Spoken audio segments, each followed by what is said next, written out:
Je voulais vous poser une question. Vous avez dit que vous vouliez revenir sur la loi Taubira du mariage pour tous, mais dans quelle mesure ? Voilà, ce que j'ai dit depuis le début de cette affaire, c'est que il n'est pas question de revenir sur le mariage, c'est-à-dire sur la reconnaissance officielle par la République, pas d'abrogation, par la reconnaissance officielle par la République de l'amour homosexuel.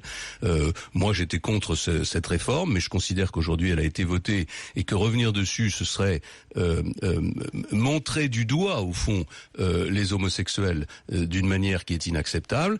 En revanche, la loi sur le mariage pour tous a des conséquences sur la filiation. Et donc moi, ce que je propose, c'est de réécrire le droit de la filiation.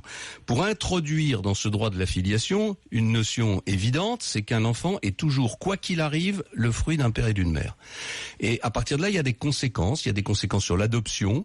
Ça veut dire que les couples homosexuels peuvent adopter, mais ils ne peuvent pas ce qu'on appelle pratiquer l'adoption plénière, c'est-à-dire l'adoption où la filiation des parents adoptés se substitue à la filiation naturelle. Ça veut dire qu'on interdit la procréation médicale assistée pour les couples, sauf pour les couples hétérosexuels qui ont des problèmes de fertilité. Et ça veut dire évidemment qu'on interdit totalement la gestation pour autrui.